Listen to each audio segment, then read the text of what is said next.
Assalamualaikum warahmatullahi wabarakatuh. Garantana kaisumma fi ayanda ara to kabanne duma jira ayanda kunis mala junga yinolu hanga duma kanyatin walin tura ayye gafini siga baddu garagarumma ifin bulu fi nama bulu maleja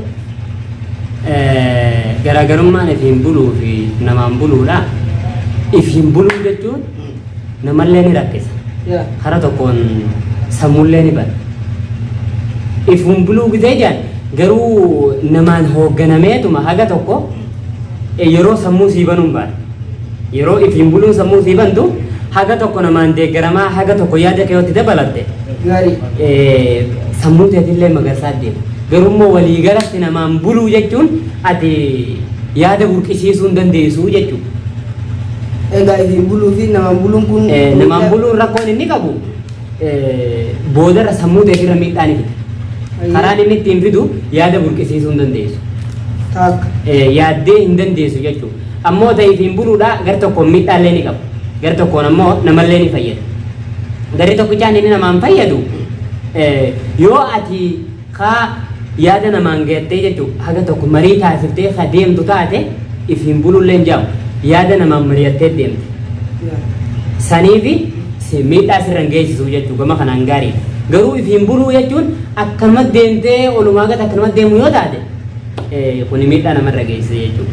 Egaa amma namaan buluun kunis miidhaa guddaadha qabaa yaada kee hin gammadduu waan ati hin feene godhoo isin jedhan nama gootaa ifin buluu jechuun waan ifin fete godhuu dandeessaa sammuutee hin deemtaa namni sila jechuu kanaa jechuudha ni kan hayyee gaafii ayyantaan guddaa qabannee fi gaafadhamaas waa'ee guddachuu fi guddisuu irratti hayyee guddachuu fi guddisuu guddisuun akkuma raayyaa abbaa manjaajee guddachuu fi guddisuu hin beeknuti hin hirmaannu je biyyaa biyyooma keessaa harkaan qabnu je raayyaan eegale wanni kun maal wanni irra jaame nuti yeroo mara wanni nuti yaadnu akka jechuun akkuma saba Oromootu haa ta'u bulchuu hin yaadnu buluu malee keessattuu dhaloota ammaa kanaattu bulchuu tanallee sammuu keessa fidee akka bilisummaan tuni dhuftu godhaa jira malee yaadee godhaa jira malee dhaloonni dur nagayaan bulle ooruu tiyya bobbaanaan dhalootuma jiru dhaloonni turu ka jiru ooruu tiyya bobbee bakki sadii nagaya taanaan nama jiru bakki warraa nyaatu bakki gandiinan jechuun bakkiin taa'ee afaan kaatu ooruu sadeen kun nagaya taanaan warra jiru warri turu warri immaa kun dhaloonni ammaa biiti guutuun nagaya haa taatu warra jiru. Kanaa jechuun guddachuu guddisuu jechuun akkasi maaliif ammas lammaffaa irratti nuti uummanni bal'aan kun hayyuu hedduu if jalaa magarsuun ba'e hayyuu nama lafaa ol dhufu xixiqqaa guddisuun ba'e rakkoon nuti qabu xixiqqaa guddisuun ba'enu bakkaa fi beekamtii fi hamilee itti godhuu hin dandeenyu la bakkaa fi beekamtii fi hamilee itti godhuu hin dandeenyu deeggarsa hin goonu rakkoon nuti qabnu kana jechuudha hayyootuma irraa jiran qofa jala yaada ammas hayyoon ta'e namuma gartee arraan tana jiru jala ori'u nama gurguddaa nama jechuun dhugaadha nama gurguddaa jala ori'uun osoo barbaachisu hayyoota lafaa ol dhufullee osoo qabannee ol harkifne hin jaan akka yaada mataa biyyatti kanarratti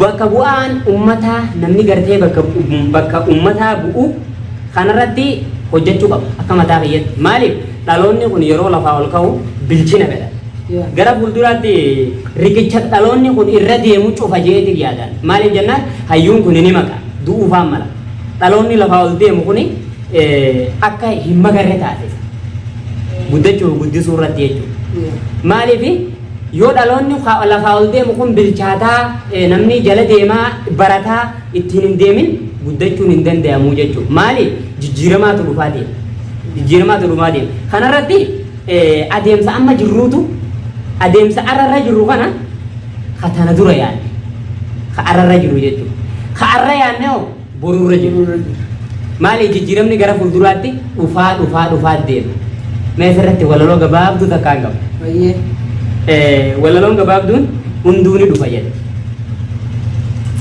arra xiqqaatus guddachuun ni dhufaa hongeen roobaan bade hundinuu borni quufaa jedha inni ganna obsee foolii birraa suufaa hiyyeessi taajiree bormakiinaa oofaa jedha gabaabduun inni ganna obse foolii birraa suufa hiyyeessi taajiree bor makiinaa oofa inni arraa badus bor toluun ni dhufa abbaan irrummaatis dimokiraasummaan ni kufaa jedha.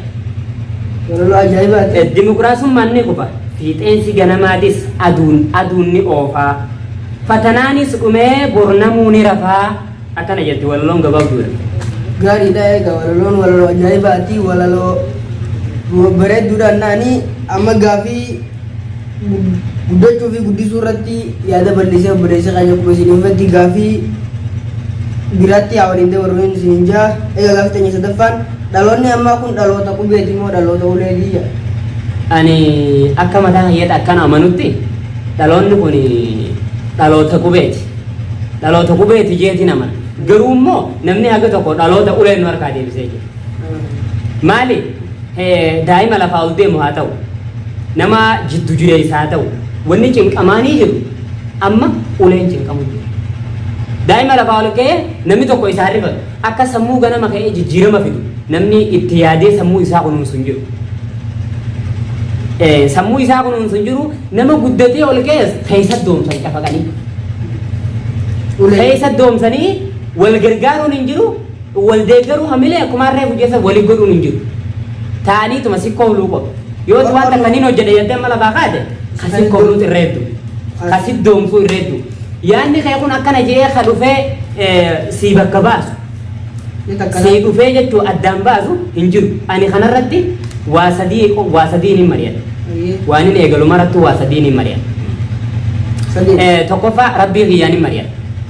Maali washaawiruu filan beekuma rabbiin jedhe amrii takka keessatti yeroo hojjechuu deemtan marii taasisaa jedhe. Yeroo marii taasiftu jechuun jalqaba rabbii kan isin taasifte lammada nama islaamaatiin taasifte nama quudhaasii qabuun taasifte.